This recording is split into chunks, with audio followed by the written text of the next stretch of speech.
Hi everyone.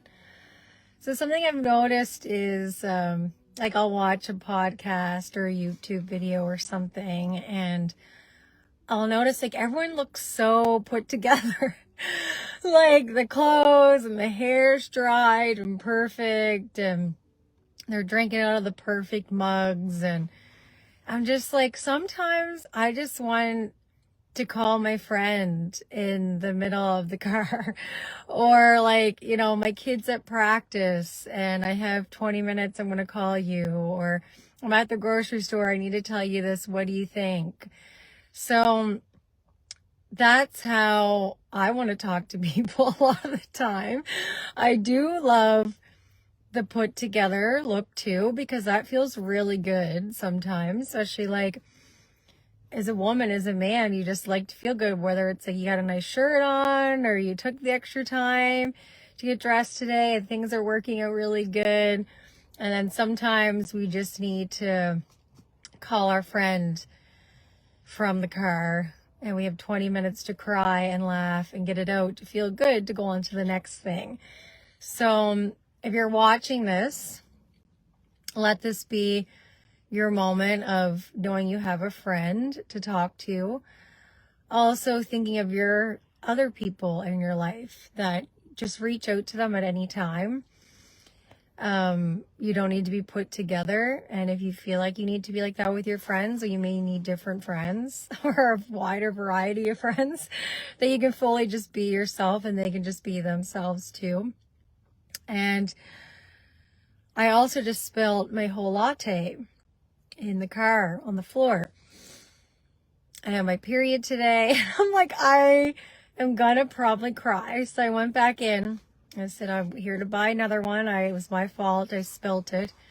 And the girl said, it's okay. I'll make you another one for free. And I was like, no. Like, I spilt it. It was nothing you did. I literally love the lattes. And she made me another one. I said, if I could come across the counter and hug you, I would. Thank you so much. This has kept me from crying. And it's just been a really uplifting moment to the day. So when you're having those moments where things just seem like something on top of something else, or you're looking down and there's latte under your feet, and now you think, I gotta get a towel or something to clean this up because it's really not gonna smell good, the milk, over time. When you're having those moments and you just are like, you know what? I gotta go to the grocery store still. I gotta feed people today. I gotta feed myself today. Take the moment to find some good, find some empathy towards yourself or someone else, like that lady just did for me. And think of your friends, think of your people. Call one of them if you can. And let them know they can call you just as you are. And then you go and get the groceries and make yourself a good meal. And I try to see it as like this caring for yourself when you make yourself a meal.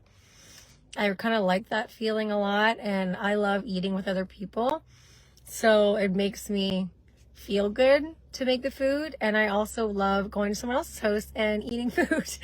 So like, I know I love that feeling, so I want to make this good food so people can come over and eat with me. So find something that, brings you that little bit of joy each and every day. And maybe it's like reframing something. So maybe it's, you don't like making so many meals, so maybe only make like a couple a week. Like, don't put the pressure on yourself that you have to make these grand meals every day for your family. Like, maybe it's a meal share thing you do with friends and you just swap meals at the beginning of the week, like a cookie exchange, but you could do that with like your friends with food. Or there might be a program in your area that does like meal prepping.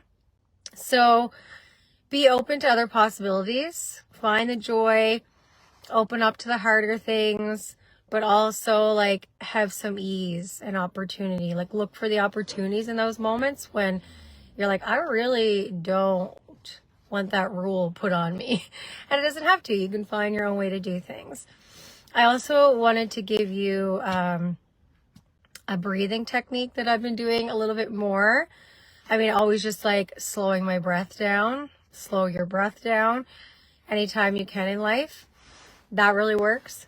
But something I'm doing that I'm like, okay, I can do anything for 10 breaths. Just like sometimes you can do anything for 10 minutes. It helps your mindset. So I was thinking I can do anything for 10 minutes.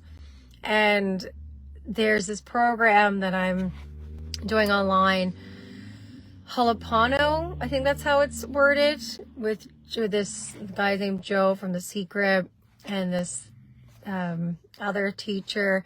I can't remember his name, but he was a therapist and he was working on, say, like psych wards or jails in different places and was really changing the atmosphere. And he was using, I love you, I'm sorry, please forgive me, thank you. So he calls it like this cleaning technique for yourself, because you're only responsible for yourself.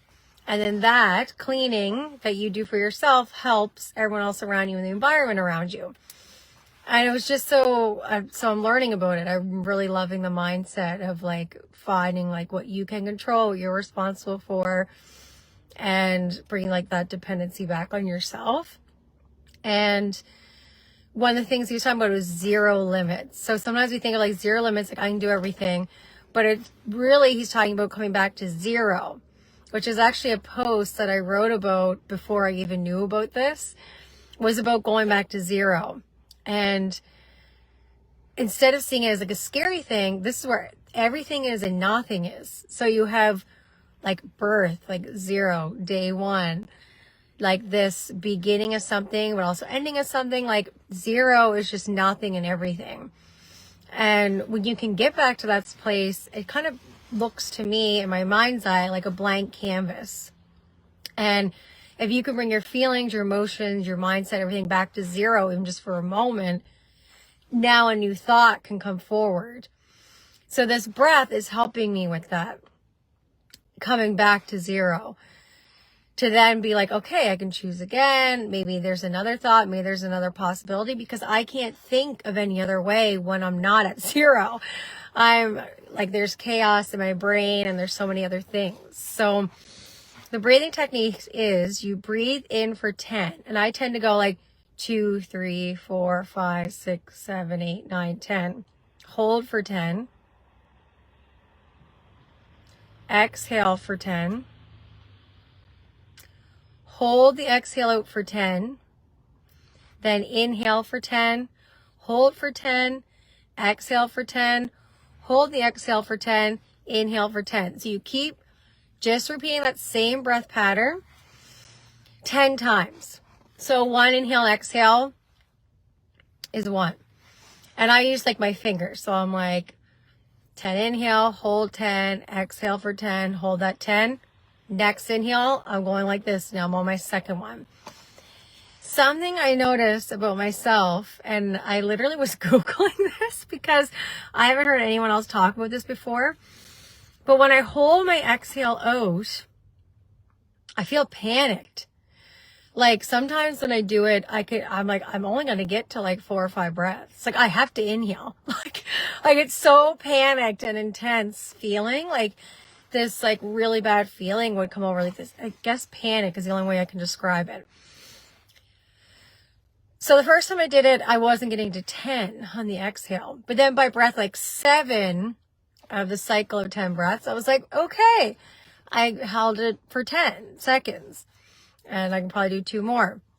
But even within those 10 of counting to 10, by the 7th or 8th count, I was like getting ready to inhale again. Like my stomach was like contracting the way like you would take an inhale. So I wasn't resisting it. I let my stomach do that, but I didn't actually take the breath.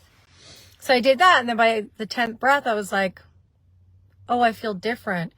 The next day I did the 10 breaths again. Same thing happened. I got super panicked feeling. I didn't resist it. Instead of breathing in though, I let my stomach do the contracting thing. And I found actually adding extra exhaling of like, so we think that exhale's it. If you can go, I actually had more to exhale out. So that's what I was finding was, it was almost like this trapped breath. And trapped makes me feel panicked. So a trapped breath within my body was signaling this panic feeling. So when I was starting to feel panicked, I'd let my stomach contract and I'd actually exhale out more, no matter what number I was at counting within the 10 on the exhale. By the time I did the full 10 rounds, I was like, wow, like I was living in that panicked feeling. That's why I couldn't stay in the feeling, because I was living in it. So this 10 breath count thing has become more than just like connecting to my breath. It's like noticing how much I get in that panicked feeling and slowing down, noticing a trigger, all the things. And the aim is getting back to 0. So it's not, the aim is perfection. The aim is you're never going to feel like this again. The aim is just, how do I get to 0 right now? Because then it's going to go up to 1 or 10 or 100. You know, how do I get back to 0 again? It's 3 in the afternoon. Like just getting back to 0, where everything is and nothing is. It's the best. Just like the card in the tarot deck, the Fool. Look into that if you want to learn more about 0. Everyone thinks the Fool is the worst card, but it's my favorite card, because the Fool goes for everything, tries everything. It's a 0. It's everything and nothing. So look into that mentality a little bit more. We always think that we need to be at 100%, giving it your best. But what if it was actually 0? You're like, I just need to get back to the state that I've always have been and always will be. The state where I'm everything and nothing. Because don't you want to be everything? Isn't that why you're trying to get to 100? But you already are everything. So you actually need to get back to 0 to realize all these titles are nothing, but because you are everything. So 0 is the number, not 100. I hope this chat has gave you some little light bulb moments like it has with me, and the reminder to share, speak with your people, be as you are, and have chats with your friends and coffee. Shout out to Starbucks. They made me my latte again. I'm forever grateful. Thank you guys. Please like, share, comment. I always respond. I share with other people, because then someone else watches it and then you can talk about it and be like, what did you think about that 0 thing or the breathing thing? And like, I actually was panicked too on the exhale. Maybe for you, it's the inhale. Maybe the expansion part creates panic for you. So just enjoy getting to know yourself even more. Have a great day.